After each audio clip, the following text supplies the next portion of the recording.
Hello and happy Lunar New Year! 新年快乐，恭喜发财! Welcome to Ace Your Life Academy. This channel began with a calling deeply rooted in my journey as a coach. In 2024, I launched a free initiative called A.C.C.E.L.E.R.A.T.E Review and Self-Empowerment Program for aspiring teachers from low-income families in the Philippines. After guiding over 100 English majors to pass the licensure examination for professional teachers and witnessing them transform from self-doubter to achiever, I felt the need to expand my impact. I was also motivated to reach a wider community of learners after delivering an international webinar and then coaching senior HR officers from a South Asian central bank last year. So here on this platform, you will find useful insights on learning, leadership, literature, languages, labor law, and work-life integration founded on the philosophies of Zen and Greek, or Western philosophies, and also neuroscience. Be empowered to reach the state of human flourishing, a life of peace, clarity, calmness, and prosperity in a chaotic world. Ready to rise and flow and flourish? Welcome to your sanctuary. I am Coach LG or Lyra Gomez, whichever you prefer to address or call me. And tonight, I would like to share a video on A.C.C.E.L.E.R.A.T.E Review and Coaching Program, which was the one that I referred to earlier for Filipino teachers who are aspiring to become licensed professional teachers. So this program is called Accelerate Your Path to Success.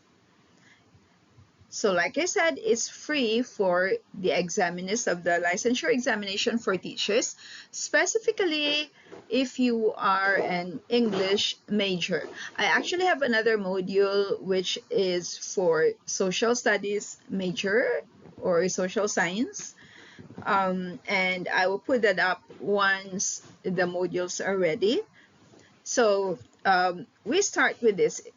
Accelerate your path to success. There are, so it's 1, 2, 3, 4, 5, 6, 7, 8, 9, 10.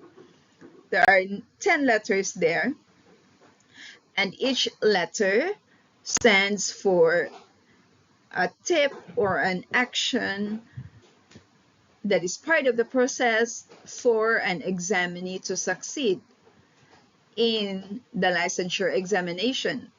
And to add those 3 little letters to your name. So before I would start off with explaining Accelerate or taking you through the process, I'd like to show what in the Philippines is often called the proof of concept.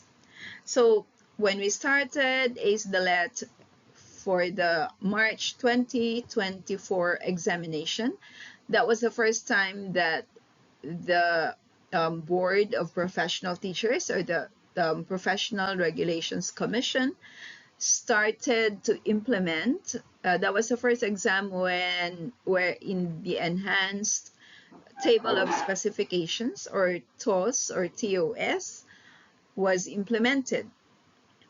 So from then on, we've been delivering 2 coaching courses a year. So that's for the March exam and then the September exam.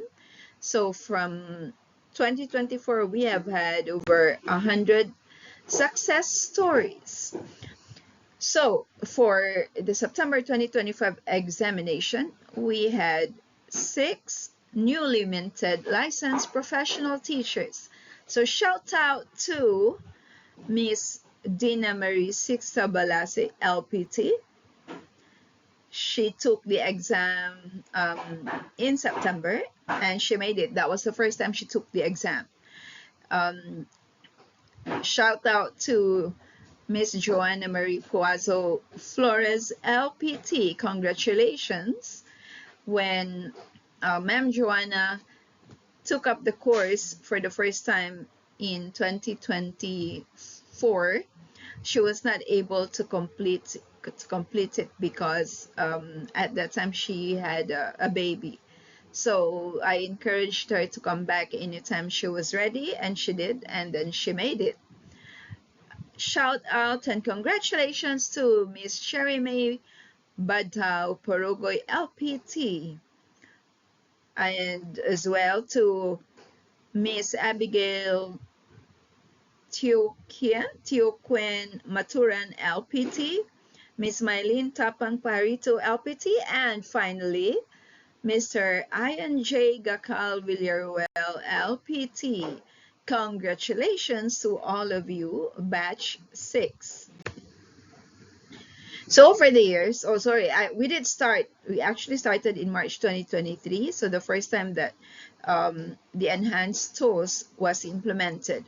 So batch 1, we had 33 passers. So these 119 passers, 37 for batch 2, 26 for batch 3, 6 passers for batch 4, 11 for batch 5, and then another 6 for batch 6, a total of 119.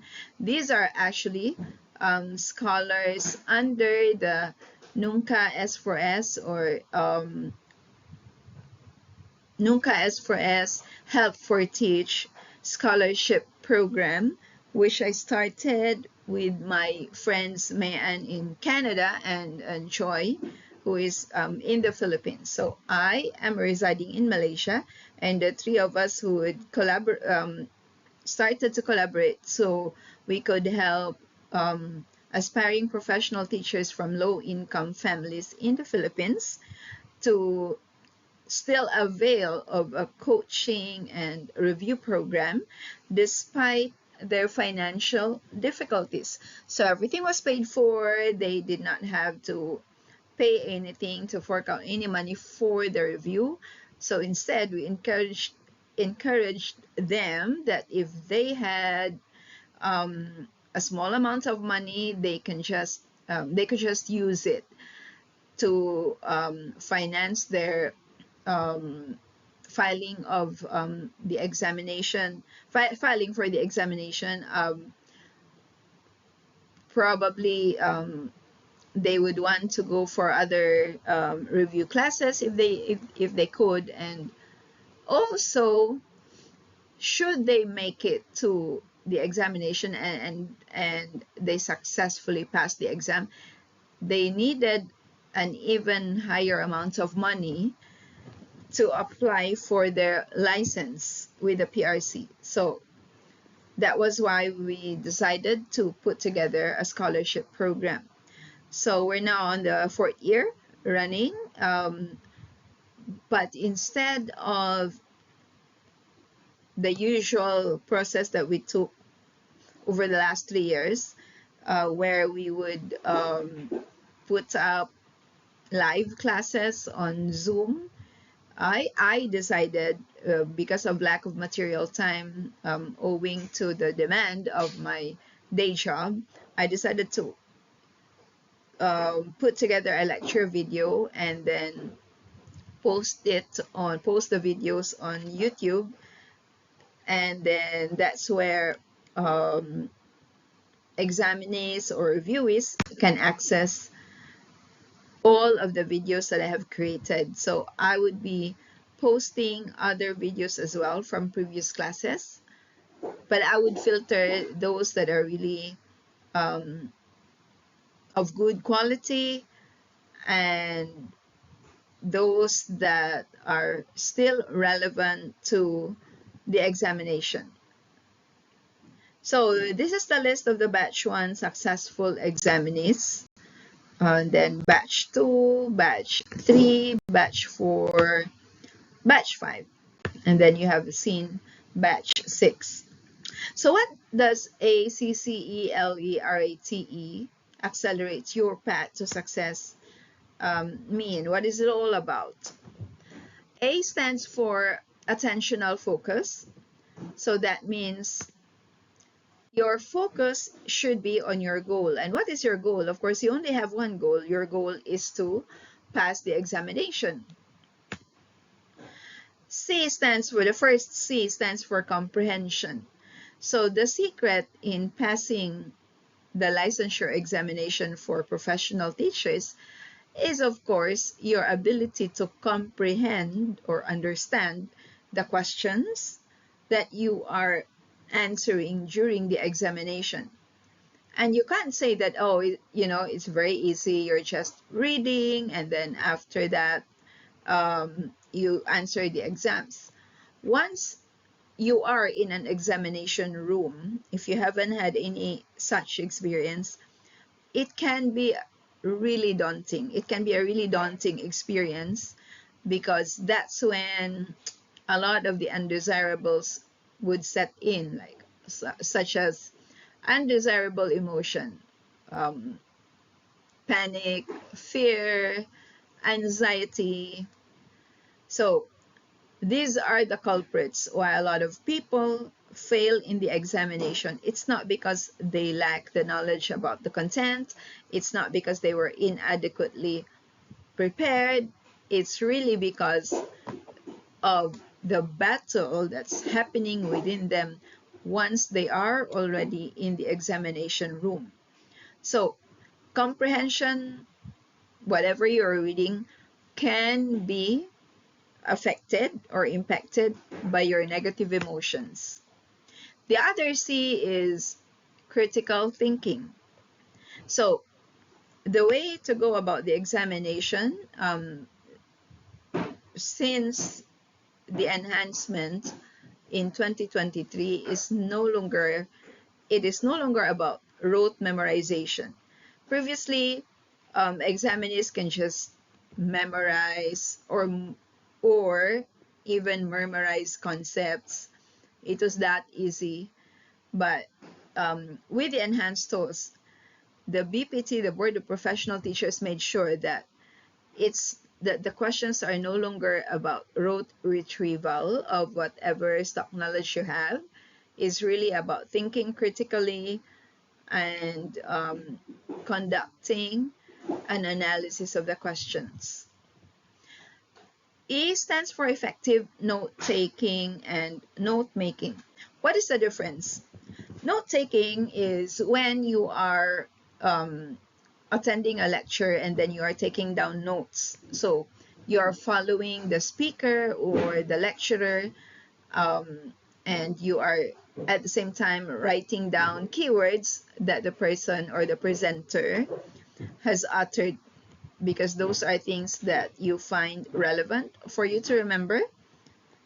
Note making, on the other hand, is when you are creating your notes. So you're not attending any lecture, no one is there in front of you presenting anything. So you would probably be reading a book, and then you are marking keywords, important keywords on that book or on a review material, and then other than highlighting, what is really more effective is to also create notes. So that is called note making. And the best tools that you can use for both note taking and note making is, of course, the mind map. Next is L. L stands for the 5 main topics, categories of topics that are covered in the English major table of specifications, because there are around 24 topics. So a lot of examinees have actually declared that English major is probably the most difficult subject to major, So English majors, when they take the LEPT, are the ones that would often leave the examination room the last because they really have a tough time, since there are a lot of topics that they had to deal with and they had to study, and the subjects, the topics can be here, there, and everywhere. It's like the movie Everything Everywhere all at once. There's really just too much of information that examinees need to organize in their brain. So L stands for linguistics, language, literature, literary criticism, and then learning and teaching of the English language. So take note that language in this context is not just about the English language, it's also about language learning and teaching. It's about language proficiency and application of the language, of the English language. So that would include news writing or campus or journalism, which is part of application of knowledge of the English, of knowledge of the English language. E stands for efficient memory recall. So you've done your note taking, you've created your notes, and then you have organized all this information. Now, the next thing you need is to have a memory recall, because whatever notes that you have prepared over the months that you've been studying would all be wasted if during the examination you couldn't recall or remember what you have created, what you have written. So efficient memory recall is about organizing your thought process and organizing your materials, so that and even organizing the topics that you need to study on a daily basis during your review period, so that you do not end up those information do not end up getting disorganized and messy in your head. So again, the mind map is the best tool to have an efficient memory recall. R stands for the R in pattern recognition. So R stands for recognition. Pattern recognition. What is pattern recognition? Simply put, it's about discovering or recognizing the process, a pattern of information that is in front of you. So for example, during the examination, you may discover that there seems to be a pattern of answers, because it's this is a multiple choice examination, right? MCQs, multiple choice questions. So you might discover that there is a pattern of questions 1 to 10, wherein most of the answers are letter B, or most of the answers are letter C. So when you discover that kind of pattern, then when you encounter a question that is just too impossible for you to answer, simply because there are really questions that are intended to be curveball. It's like they were meant to take you by surprise.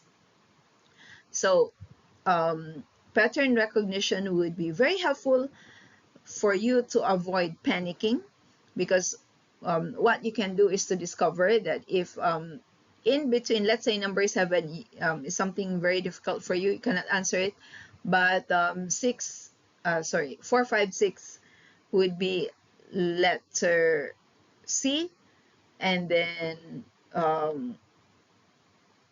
8, 9, 10 would be letter B, then you're answering something that's in between the C's and the B's. So what is the pattern? There's 3, and then one that is blank, and then another 3. So perhaps the pattern is that the answers would have a break in between, or every 3 or 4 similar letters. So for example, 3 C's and then there's a break. So probably it could be an A or a D, and then 3 B's, and then maybe it could be a B or a D, something like that. So that is pattern recognition. A stands for always practice. What are you supposed to practice? Always practice answering questions. So LET questions. I would encourage you to, of course, practice with previous examination questions.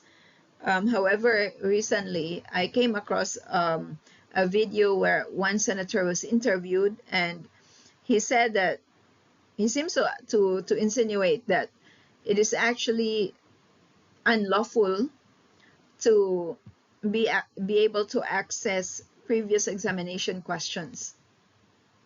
Well, the thing is, how did people or examinees come to access those previous examination questions when they were not supposed to be released?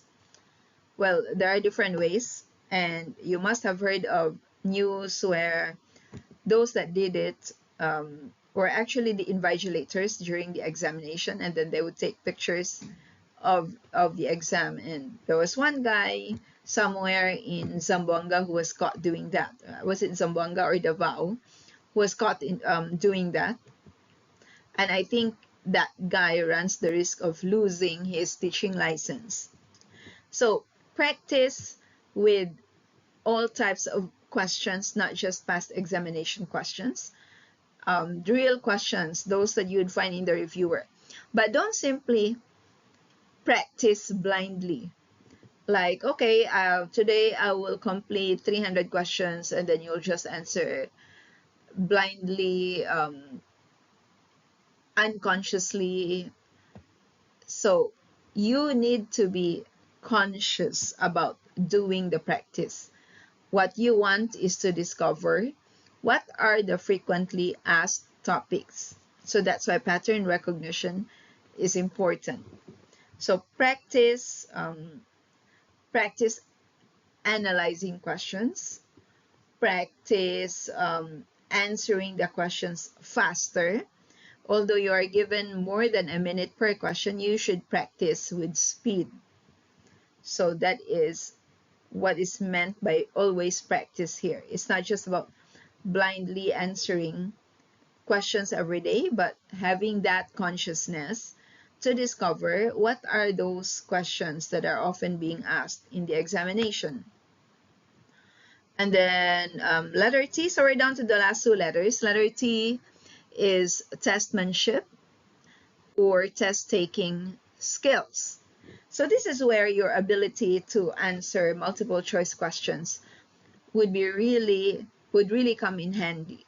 So what I did was to put together what I call the MCQ hacks. So these are ways or tips on how to attack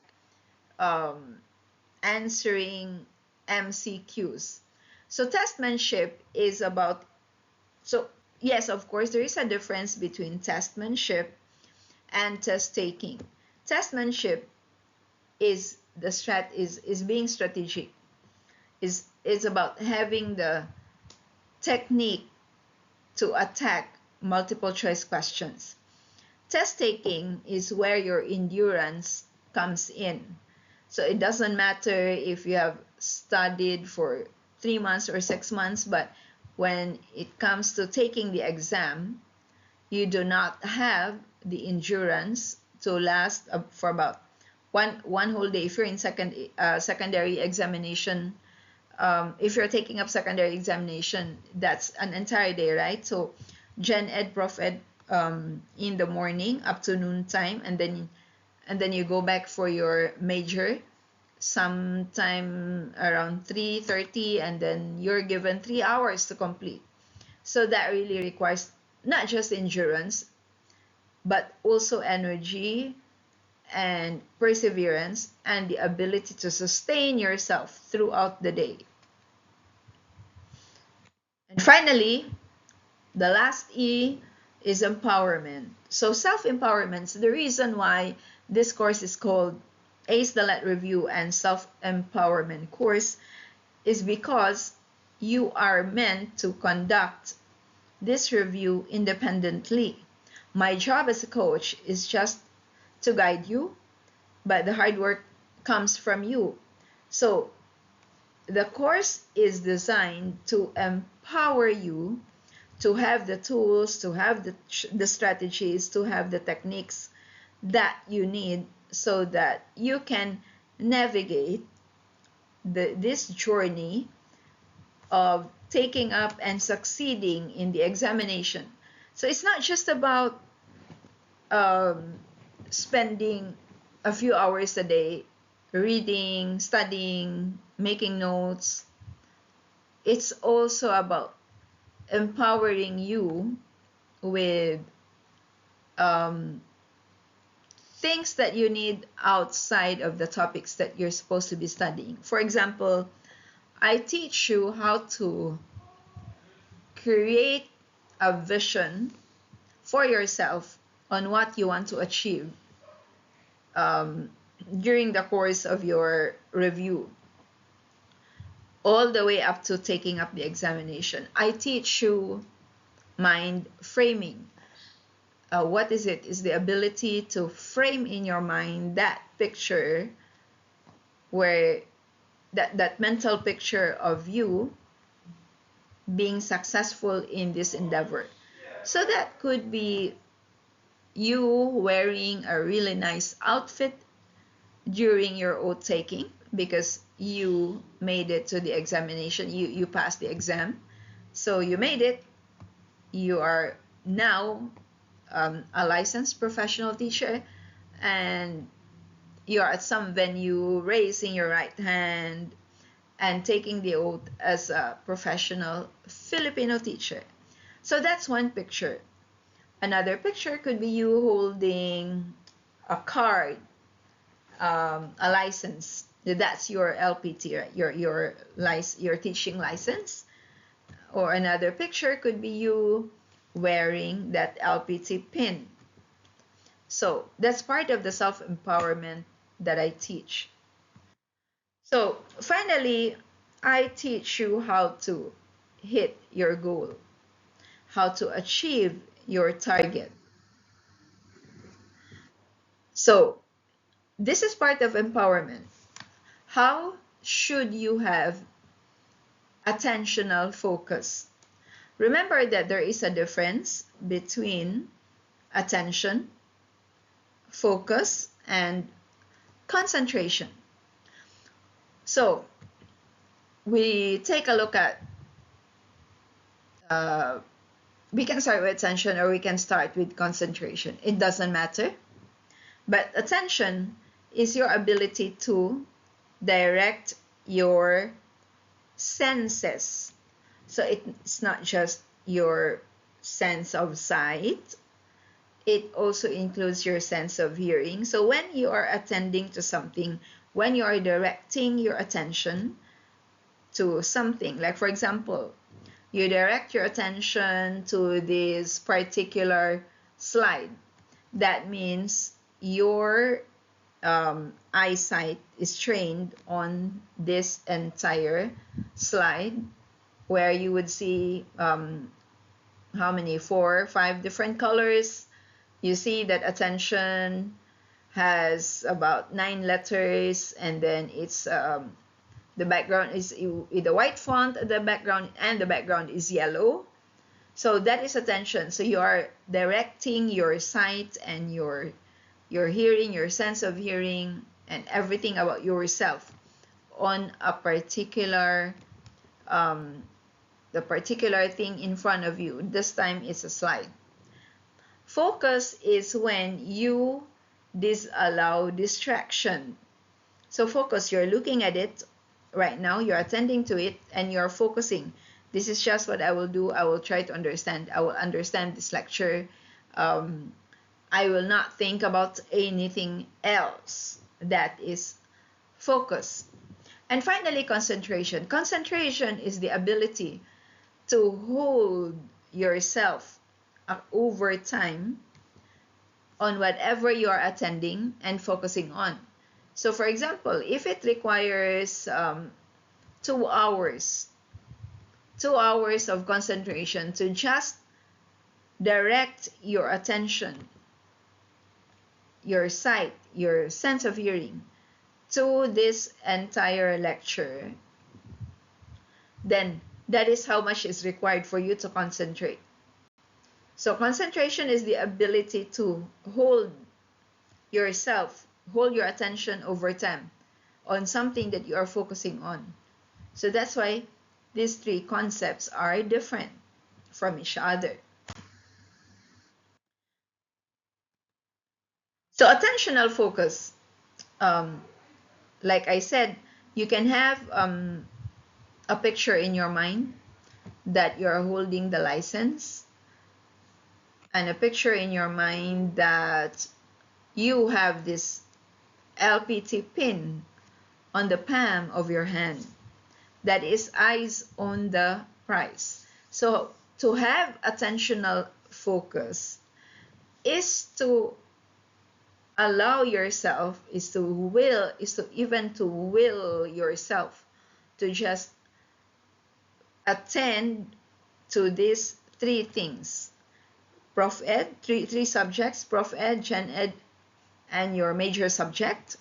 So just for context, this is for English majors. And not to be dissuaded by any form of disturbances or distractions. So, because they can come a dime a dozen, right? For example, for married women, it can be very difficult because you have to attend to the needs of your family, your spouse, your children, especially if you have small children, then that's even more daunting. But attentional focus is to think that you have 3 arrows that you need to land on your specific target. So 3 arrows, those are the 3 subjects that you need to study, where your attention should be directed, where you need to focus, and where you need to concentrate, because you are looking at the prize, and the prize are your license issued by the PRC and your LPT pin, plus of course the title after your name. So to ace the LET, to ace the professional examination for teachers, there is a particular road that you have to take. So it's a road marked by metacognitive, systematic, and strategic process, which is ACE the LET. Why do I call it metacognitive, systematic, and strategic? Metacognitive, of course, is about metacognition. And what is metacognition? Is about thinking about your thinking, and learning about learning, or learning how to learn. So when we say metacognitive, it's about you being conscious about your thought process. Do you think in a messy way or in an organized way? It's about learning your style to acquire information, learning how to learn. How do you learn? Are you an audio learner? Are you a visual learner? Or are you a kinesthetic learner? Or are you a mix of all of this? So most humans are actually a mixture. You can't say, oh, I'm a visual learner. That means, so you will just look at something, you don't need to listen. Or if you say, I'm an audio learner, so you don't need to see anything, no slide, nothing, no colors. You can just listen to something. So most of us, without really knowing it, most of us are a mixture of visual, audio, and kinesthetic learners. So when you're learning anything for the first time, it's always good to have something in front of you that you're looking at. So the first time you learn to play the guitar, for example, you will look at a song with the chords. Then you will look at a chord sheet where you will see if, let's say, the chord of F or C, letter C, chord C or chord F or chord G on the guitar. It's about positioning your fingers differently on each of the 6 guitar strings. So for example, C will look, your fingers will look like this, because your pinky, your little finger, your pinky is on the that would be the 4th string of the guitar. Then your ring finger is on the 3rd, and then your, is it 3rd, and then your middle finger is on the 2nd, and then your forefinger is on the 4th is on the 2nd string from the bottom, and then middle finger is on the 3rd string, and then ring finger is on the 4th string, and then the pinky or the little finger is on the 5th string. So you're forming the chord letter C. All right, so that is being visual. However, you cannot play the guitar if you're not listening to music. So then you're also an audio learner. And of course, because you need to have the guitar with you, then you are a kinesthetic learner. So when a person is learning how to play a musical instrument, any musical instrument, that person is an audio, a visual, and a kinesthetic learner rolled into one, right? So similarly, in learning how to ace the LET, you need to become a mixture of all these learning approaches. All right, so what is the road to LPT success? First and foremost, very important, is for you to set up a consistent review schedule. So it's not just any review schedule, like, okay, tomorrow if I'm in the mood to write, to make notes, I will make notes. Maybe on Wednesday I will watch a lecture video, and then maybe on Friday I will have a group study. Not recommended. Maybe on over the weekend I will attend live lectures. I will go to the review center. So being consistent means you set a particular time during the day. So you have 24 hours. So you have to divide your 24 hours. Maybe you're a 6-hour sleeper, or 7 hours or 8 hours. You need X number of amount of time to sleep, and then all the other things that you need to do if you have errands. More difficult if you are working and you have a day job, right? So set a consistent review schedule. If you say, my review schedule will be from 8 p.m. after dinner, 8 p.m. to 12 midnight.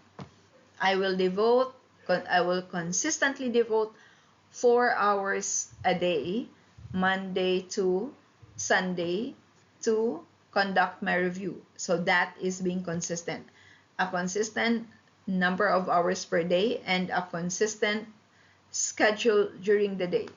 A range of 2, 3, 4, 5 hours. It doesn't matter as long as it is consistent. Why?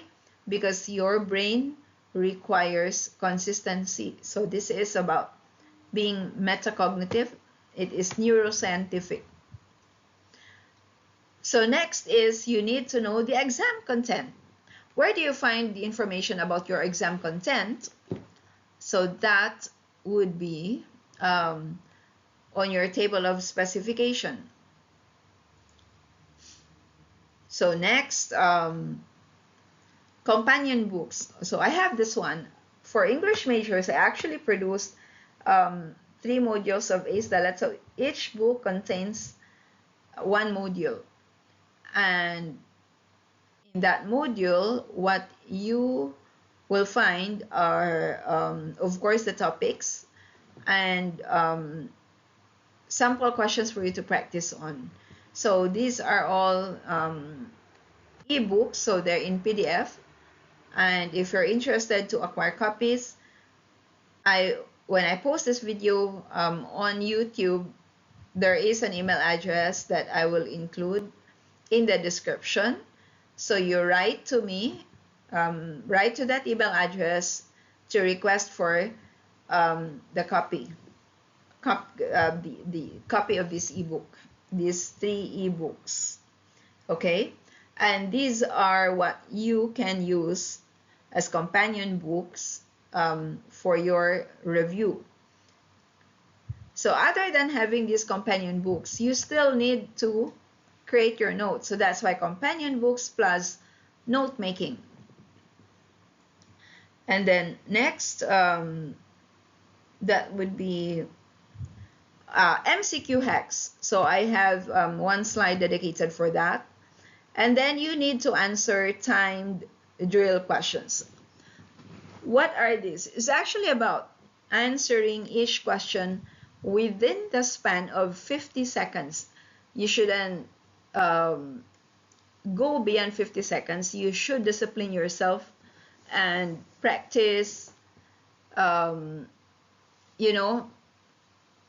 making sure that your brain muscles have enough practice to read, analyze, and then locate the best answer within the span of 50 seconds. So that's about 50 counts, 1 second, 1 count. And then finally, if you have the time, watch the lecture and coaching videos that I would be putting up on YouTube. And I'm not telling you that these are the only videos that you should watch. Of course, feel free to watch other videos that resonate with you, that you feel are helpful for you during your review. However, you need to be smart about which videos you should be watching. It's not just about, okay, I like this video because the speaker or the lecturer is good looking, ang pogi niya, so ito lang yung babasahin ko, ito lang yung papanoorin ko. You need to be conscious about the value that the video you're watching is giving to you. Is that value adding? Are you learning something new? Or is it just a rehashed video that the content maker probably took from a review center, and then he or she just wanted to make money from putting together a vlog or a content on maybe his Facebook page or YouTube channel or Instagram page, TikTok especially, or whichever platform. So look for lecture videos that would add value to you, considering that you do not have the luxury of time. Okay, so the first thing we talked about was setting up a consistent review schedule. So this is a weekly study plan on a mind map that you can follow. So the thing about the mind map, if you don't know about it yet, but I'm sure you would be very familiar about it already, is that you need to start with a central concept, right? So a central concept, weekly study plan, and then go for branching. So first branch.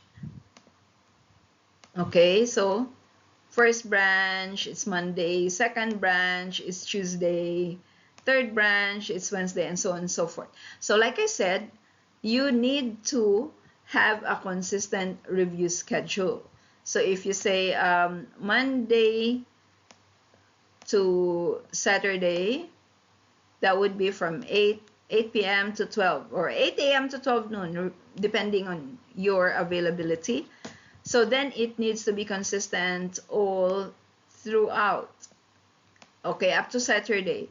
Or maybe you want to include Sunday as well. What is the advantage if you're also reviewing on Sunday? Is because your exam falls on a Sunday, and therefore your brain is already used to the stress that you go through every time you read, analyze, and practice answering questions. So yes, I would recommend that instead of going for fun or chill activity during Sunday, you probably can devote your time getting used to the idea that your Sunday, one Sunday, either in March or September, is a day where you will be under immense stress. So if your brain is already used to a Sunday which can be stressful, can be high pressured, then going to the examination room and taking the exam would just be peanuts for you. All right, so then I would recommend that Monday can be your rest day. Okay, so that's just my recommendation, but it's totally up to you. Whatever you think or you feel is convenient or comfortable. So if you haven't yet browsed your table of specifications, I've also included it here. So this one is for Gen Ed, so there's about 2 pages, and then professional education, 4 pages, and then English major, 5 pages. Yeah, so is it? Okay. And then these are the companion books that I mentioned earlier. So write to me if you want a copy. And then, so these are the modules that I created. So how I organized the lecture videos and also the modules that I have put together is that they actually are segregated according to the topics. So the list does not follow the listing on the order of how they appear on your TOS. Instead, I categorize them into literature and literary criticism, so that these topics all come together under Module 1. And then under Module 2, we will be taking up linguistics and language proficiency. And then under Module 3, that's language learning and teaching, and also professional education. So essentially, ACE-the-LET is about 90% of the entire coverage for English majors. But unlike the approach in a number of review centers in the Philippines, wherein they actually focus on Gen Ed and Prof Ed. So Gen Ed is 20% of the examination, and Prof Ed is 40%. So 20 plus 40, needless to say, that's just 60%. What guarantee do you have that you will pass if you are only focusing on 60% of the coverage, and it's not even your major, right? Even if you have a perfect score for Gen Ed and Prof Ed, that's only 60. And you cannot guarantee that your major, your English major, will generate maybe 20, another 20, for you to get at least 80. No, you can't. So focusing on 20% Gen Ed and 40% Prof Ed is already counterproductive for you. That is already a recipe, a sure recipe for failure.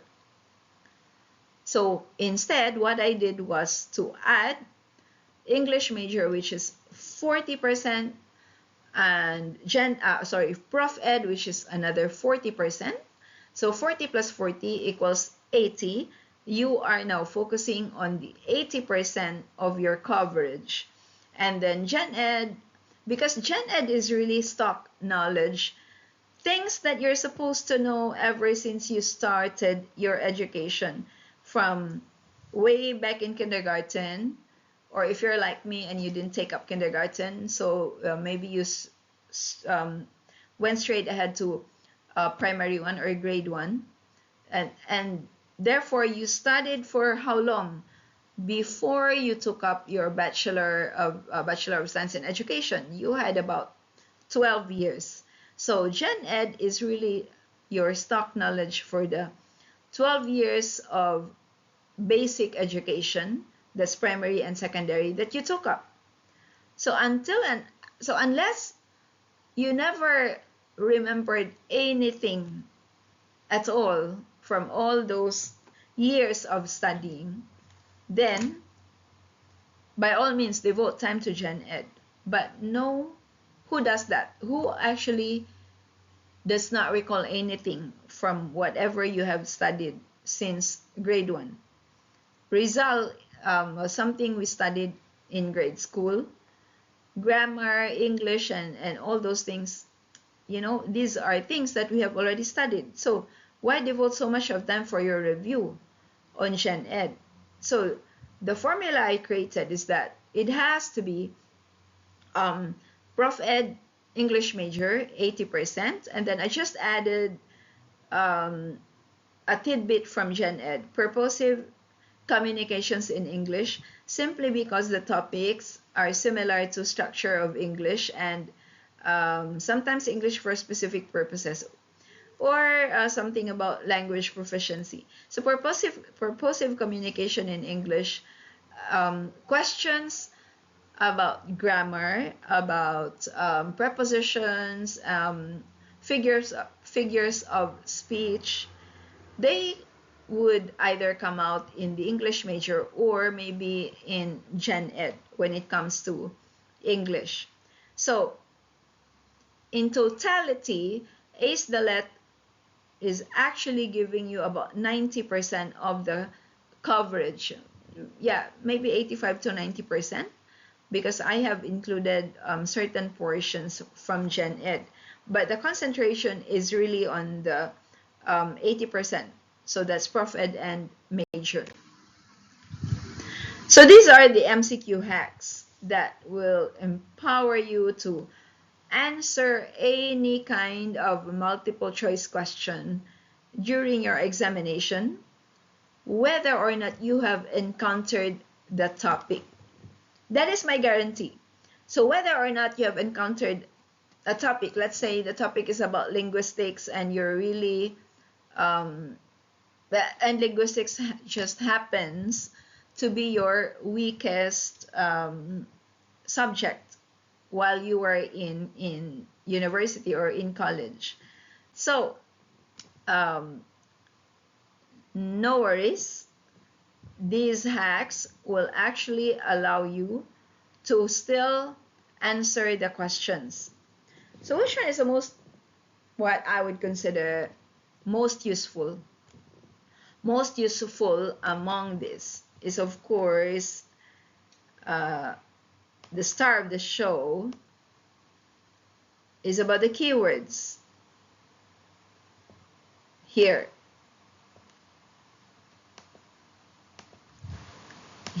find keywords or clue words in the question. So that matches any one of the choices. So for example, in the question, if it says believe or belief, in the question there is a word belief, and then among the choices, one of those choices contains a word believe. So belief and believe. So these are matching keywords. And if you are not familiar about the topic of that question, you are not familiar about the question itself, you've never encountered the topic, but you found these two words, one word, one keyword on the question, and then among the choices there is one choice where there is a similar word in another form, then that is most likely the answer. So those 100 plus LPTs that I have guided over the last 3 years, all of them told me after the examination that just by mere keyword matching, they were able to tackle quite a number of questions that they wouldn't have otherwise answered if they did not use the MCQ hacks. So This is very potent, ladies and gentlemen. This can really save your life just by looking at the keywords on the question and then matching any of those keywords with whatever is on the choices. Okay, so I will not, so I did not read those MCQ hacks one by one because you can read them. And also, you can pause the video and then look at the MCQ hacks. All right? Because I want to proceed to this. So I will cut this video, this recording, so that you can review the hacks, the process, the A.C.C.E.L.E.T process, and then we will proceed to timed drill questions. So I actually prepared about 100 questions. It's a mixture of Gen Ed, Prof Ed, and English major. And in answering these questions, you will use 50 seconds only. You will have to follow, without fail, the 50-second rule. All right, so 50 seconds. And then, so I will read.